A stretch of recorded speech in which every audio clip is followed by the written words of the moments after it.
Hello বন্ধুরা, কেমন আছেন সবাই? আশা করি সকলে অনেক অনেক ভালো আছেন। Cricket celebrates Mujib 100 concert Mirpur মাতিয়ে গেলেন এআর রহমান। আর আপনারা যারা টিকটকে এআর রহমানের গান শুনে ইউটিউবে এই ভিডিওটা দেখতে এসেছেন, তারা হয়তো অনেকেই দেখতে পেয়েছেন সেই ভিডিওতে টাইটেল দেওয়া ছিল এআর রহমান 16 কোটি টাকার বিনিময়ে বাংলাদেশে কনসার্টে এসেছিলেন। আর আজকের এই ভিডিওতে আমি আপনাদের জানিয়ে দেওয়ার চেষ্টা করব এআর রহমান কত টাকার বিনিময়ে বাংলাদেশে এসেছিলেন। জানতে চাইলে এই ভিডিওটা সম্পূর্ণ দেখবেন এবং ভিডিওটা ভালো লাগলে অবশ্যই একটি লাইক দিয়ে রাখবেন এবং চ্যানেল নতুন হলে অবশ্যই চ্যানেলটিকে সাবস্ক্রাইব করে রাখবেন। তো চলুন ভিডিও শুরু করি।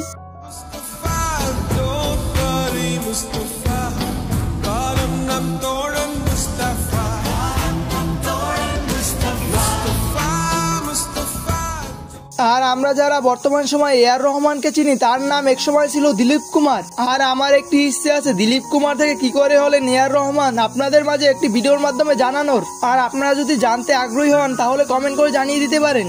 তো এখন আসা যাক ভিডিওর মূল টপিকে, এআর রহমান কত টাকার বিনিময়ে বাংলাদেশে এসেছে। আর আমরা হয়তোবা টিকটকে অনেকেই দেখেছি যে এআর রহমান 16 কোটি টাকার বিনিময়ে বাংলাদেশে এসেছিল। আর আমার মনে হয় এই কথাটি সম্পূর্ণ একটি গুজব। আর সেখানে আপনারা অনেকেই কমেন্ট করতেছেন যেখানে বাংলাদেশের মানুষ খেতে পারে না সেখানে এআর রহমানের পিছে 16 কোটি টাকা ব্যয় করার মানে কি। আবার অনেকেই বলতেছেন যে এই টাকাগুলো যদি বাংলাদেশের সকল নাগরিকের মাঝে ভাগ করে দেওয়া হতো তাহলে সকলে 1 টাকা করে পেত। আর আপনাদের কি মনে হয় বাংলাদেশে এআর রহমান 16 কোটি টাকার বিনিময়ে এসেছে?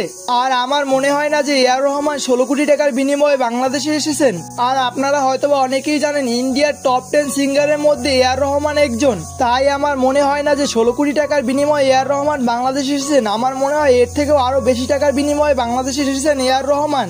আর আপনাদের কি মনে হয় অবশ্যই কমেন্ট করে জানিয়ে দিবেন। এবং এই চ্যানেলে একজন নতুন দর্শক হয়ে থাকলে আর এরকম ভিডিওগুলো প্রতিনিয়ত পেতে চাইলে চ্যানেলটিকে সাবস্ক্রাইব করে রাখতে পারেন, তাহলে পেয়ে যাবেন এরকম প্রতিনিয়ত ভিডিওগুলোর নোটিফিকেশন। তো দেখা হয় পরবর্তী কোনো ভিডিওতে। আল্লাহ হাফেজ।